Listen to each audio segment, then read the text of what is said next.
कहते हैं इसी प्रकार से जब तक इस भूमंडल पर काशी रहे तब तक तुम प्रेम पूर्वक काशी वासियों की रक्षा करने के लिए काशी में ही निवास करो। और प्रेम पूर्वक जगदम्बा भगवती ने आश्वासन दिया। महाराज प्रेम पूर्वक सुबाह के द्वारा काशी में जगत जननी जगदम्बा पूजित हुई, सुंदर मंदिर का निर्माण किया गया। और इधर सुदर्शन को कहा कि प्रेम पूर्वक तुम भरद्वाज मुनि के पास अपनी पत्नी को लेकर के जाओ और वहां से भरद्वाज मुनि के आश्रम से उनके आदेशानुसार प्रेम पूर्वक अपने अयोध्या के लिए प्रस्थान करो। चूंकि तुम्हारे जितने भी बैरी थे उनको मैंने रण में मार दिया है, अब तुम्हें किसी प्रकार का भय नहीं है। प्रेम पूर्वक दुर्गा भगवती इस प्रकार से आदेश देती हैं। और सूत जी महाराज कहते हैं कि हे सौनकादिक मुनियों, भगवान वेदव्यास जी ने जन्मेजय से कहा कि अष्टाम्यां चतुर्दश्याम नवम्यां च विशेषतः। जब भरद्वाज जी के पास पहुंचते हैं तो वहां से अयोध्या के लिए जाते हैं।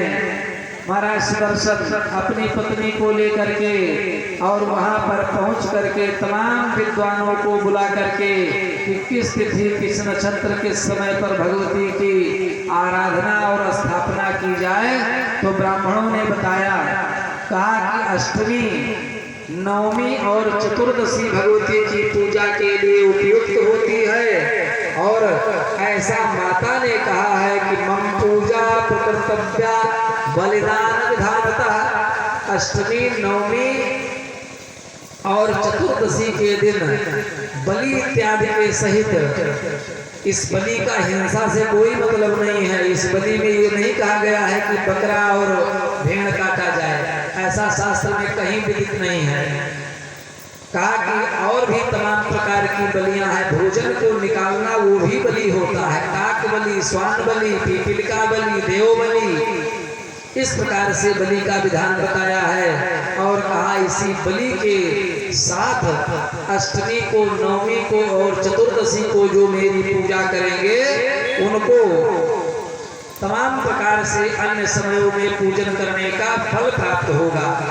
और कहा कि श्रीमद् देवी भागवत महापुराण का श्रवण चैत्रे आश्विने तथा साढ़े माघे कार्यों महोत्सव। कहा कि चैत्र में, आषाढ़ में, माघ में और महाराज आश्विन मास में, इन 4 महीनों में जो 4 नवरात्र होते हैं, जिनमें 2 प्रत्यक्ष नवरात्र होते हैं चैत्र और कुवार के, माघ और आषाढ़ के गुप्त नवरात्र होते हैं, इन नवरात्रों में भी मेरी पूजा करने से विशेष फल प्राप्त होता है। नवरात्रे महाराज पूजा कार्या विशेषतः। पूजा तो मेरी रोज फल देती है, लेकिन नवरात्र इत्यादि में मेरी पूजा विशेष फल देने वाली है। और अगर नवरात्र न मिल पावे तो आश्विन का महीना, जिसमें यहाँ कथा का अनुष्ठान किया गया था, कहा ऐसे महीनों में मेरी पूजा करने से मैं अपने भक्त का कल्याण करती हूँ। इस प्रकार से महाराज सुदर्शन जगत जननी जगदम्बा भगवती का आवाहन करके अयोध्या ले गए और वहां पर वेद विद ब्राह्मणों को बुला करके सुंदर मंदिर का निर्माण किया। और वही जगदम्बा भवानी देव काली नाम से पूजी जाती हैं। बोले देव काली भवानी की। इस प्रकार से भगवती की देव काली के रूप में पूजा हुई।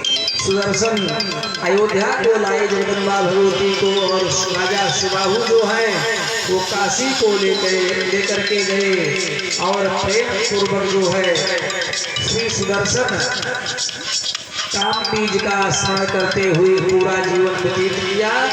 महाराज व्यास जी कहते हैं कि हे राजन जनमेजय, इस प्रकार से जगत जननी जगदम्बा भगवती का जो पूजन करते हैं, क्योंकि यह बीतो पावर है, हजारों लाखों करोड़ों ब्रह्मा विष्णु महेश की शरण में जाकर के रोज मस्तक नवाते हैं, ऐसी जगत जननी जगदम्बा भगवती